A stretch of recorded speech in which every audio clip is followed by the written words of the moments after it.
স্বাগত মাছরাঙার সংবাদে আপনাদের সঙ্গে আছি আমি মৌমিতা জান্নাত। রাজধানীর পুরান ঢাকার মিটফোর্ড হাসপাতালের সামনে মোহাম্মদ চাঁদ মিয়া সোহাগ নামের এক ভাঙাড়ি ব্যবসায়ীকে কুপিয়ে ও পাথর দিয়ে এলোপাথারি আঘাত করে হত্যা করা হয়। এ ঘটনায় জড়িতদের শাস্তির দাবিতে রাজধানী সহ দেশের বিভিন্ন জেলায় বিক্ষোভ হয়েছে। রাত ৯টার দিকে বিক্ষোভ মিছিল করেন জগন্নাথ বিশ্ববিদ্যালয়ের শিক্ষার্থীরা। প্রায় একই সময়ে বিক্ষোভ মিছিল ও প্রতিবাদ সমাবেশ করেন জাহাঙ্গীরনগর বিশ্ববিদ্যালয়ের শিক্ষার্থীরা। নারায়ণগঞ্জ শহরের বিবি রোড এলাকায় গতরাতে বিক্ষোভ মিছিল করেছে ইসলামী আন্দোলনের নেতাকর্মী। পরে চাষারায় সংক্ষিপ্ত সমাবেশ করে ইসলামী আন্দোলন বাংলাদেশ নারায়ণগঞ্জের জেলা ও মহানগর নেতাকর্মীরা। এ সময় তারা অভ্যন্তরীণ সরকারের কাছে সোহাগ হত্যাকাণ্ডের সাথে জড়িতদের দ্রুত গ্রেফতার সহ শাস্তির দাবি জানান। ব্যবসায়ী সোহাগকে নৃশংসভাবে হত্যার ঘটনার দ্রুত বিচার ট্রাইব্যুনালে করা হবে বলে জানিয়েছেন আইন উপদেষ্টা আসিফ নজরুল। শনিবার নিজের ভেরিফাইড ফেসবুক পেজে দেওয়া এক স্ট্যাটাসে তিনি কথা বলেন। আইন উপদেষ্টা বলেন, মিটফোর্ডের নারকীয় হত্যাকাণ্ডের দ্রুত বিচারে সরকার বদ্ধপরিকর। এ ঘটনার সঙ্গে জড়িত ৫ জনকে ইতোমধ্যে গ্রেফতার করা হয়েছে। পুলিশ সর্বোচ্চ গুরুত্ব দিয়ে তদন্ত শুরু করেছে। তিনি আরও বলেন, এই পাশবিক হত্যাকাণ্ডের দ্রুত বিচার করে দৃষ্টান্তমূলক শাস্তি দেওয়ার ব্যবস্থা গ্রহণ করা হবে।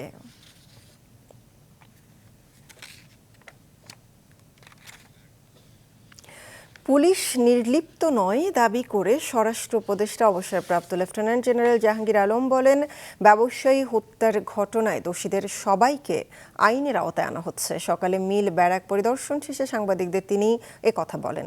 স্বরাষ্ট্র উপদেষ্টা বলেন, বিচার প্রক্রিয়া ধীরগতির দায় আইন শৃঙ্খলা বাহিনীর নয়। মিটফোর্ডের ঘটনা দুঃখজনক উল্লেখ করে তিনি বলেন, জড়িতদের সবাইকে আইনের আওতায় আনা হচ্ছে। ঢাকা কাঠমান্ডু ফ্লাইটে বোমার ঘটনা ভুয়া ফোন কল করা নারীকে আটক করা হয়েছে বলেও জানান তিনি। জানান, যার নির্দেশে ওই নারী কল করেছিল তাকেও শনাক্ত করা হয়েছে।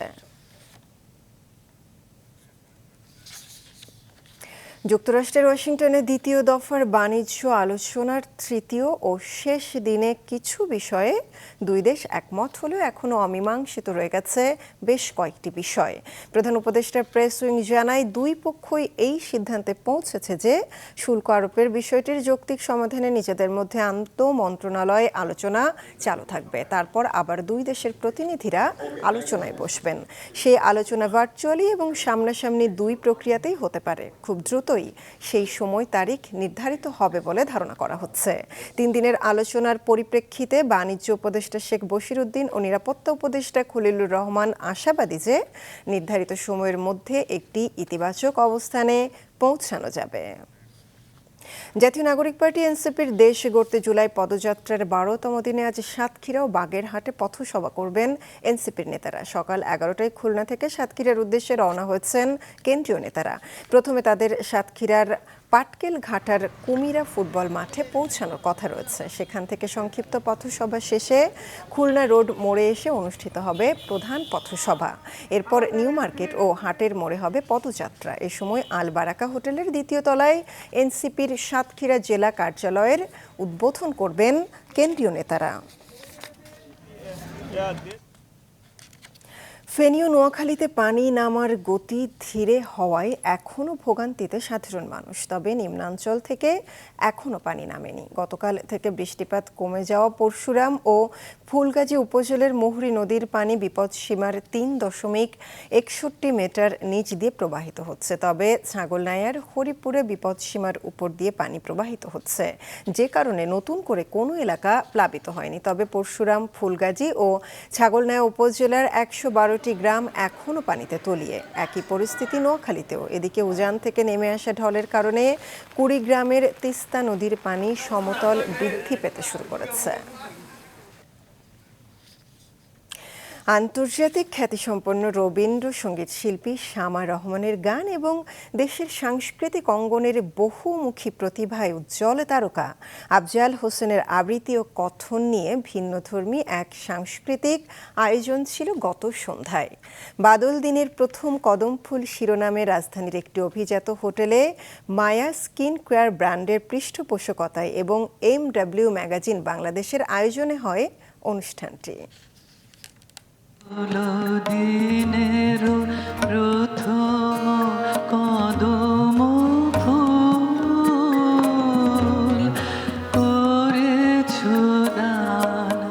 আষাঢ়ের সজল সন্ধ্যায় জলজ স্নিগ্ধতায় কদম ফুলের অপার্থিব সৌরভকে এভাবেই জাগিয়ে তুললেন শিল্পী শামা রহমান। কণ্ঠে রবীন্দ্র সুধা ঠেলে মিলনায়তন ভর্তি শ্রোতাদের নিপবনের ছায়াবিথি তলে আনন্দ স্নানের আহ্বান জানালেন তিনি। এসো করো স্নান নবধারা জলে। নীল নবঘনে আষাঢ় গগনে তিল ঠাই আর নাহিরে। অন্যদিকে আফজাল হোসেনের জলদু কণ্ঠে শ্যামল সুন্দরের আরাধনা। বরেণ্য দুই শিল্পীর অনন্য যুগলবন্দিতে বাদল দিনের প্রথম কদম ফুল আয়োজনটি জাদুময় সন্ধ্যায় রূপান্তরিত হলো। আবার আসিও তুমি, আসিবার ইচ্ছা যদি হয় 25 বছর পরে। আমাদের জীবনে বর্ষাটা আসলে অনেক অনেক বেশি একটা কি বলবো সুন্দর সময়, এবং এটাতে আমাদের ক্রিয়েটিভিটি ভাবুক হয়। কবিরা কবিতা লেখেন, শিল্পীরা গান করেন, ছবি আঁকেন।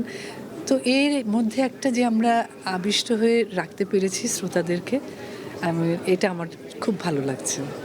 একটি ছোট মালা। চিরসবুজ আফজাল হোসেন কখনো অভিনয়, কখনো বিজ্ঞাপন নির্মাতা, নাট্যকার, লেখক, আবার কখনো বা চিত্রশিল্পীর মতো বহু রূপে বারবার চিনিয়েছেন নিজেকে। এবারও আবৃত্তি আর পাঠের মধ্য দিয়ে নির্মাণ করলেন নবপরিচয়। নিজের ভেতরে যে তাড়না এবং তাগিদে আলাদা কিছু একটা করা, এটা থাকতে হয়, নতুবা মানুষ জীবনকে সুন্দর ভাবতে পারবে কি করে। আমার যে বয়সে তো আমি একটা পুরনো মানুষ, সেই পুরনোকে আমি যদি নিত্য নতুন করে আবিষ্কারের চেষ্টা করি, তাহলে আমি আমার জীবনকে অনেক সুন্দর বলে বিবেচনা করতে পারি। প্রাণময় প্রকৃতি, মানব মানবীর প্রেম, স্মৃতিময় শৈশব, এই সবই যেন বর্ষার বৃষ্টিতে ফিরে ফিরে আসে।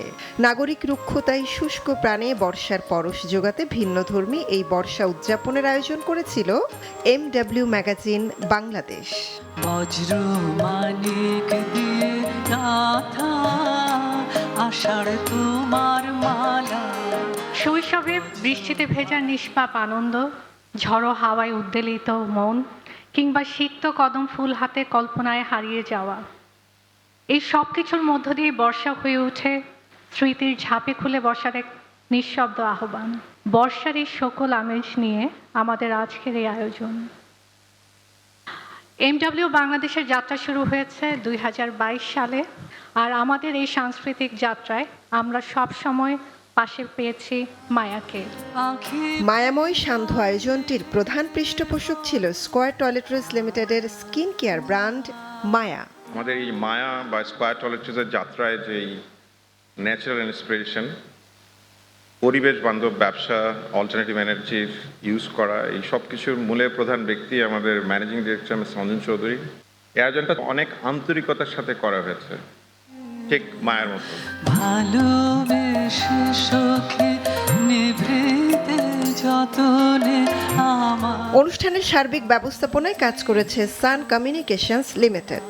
রবিবার 13 তারিখ পুরো আয়োজনটি দেখা যাবে সম্প্রচার সহযোগী মাছরাঙা টেলিভিশনের পর্দায়।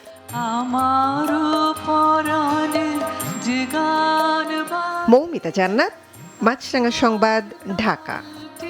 শিখো তোমার চরণ।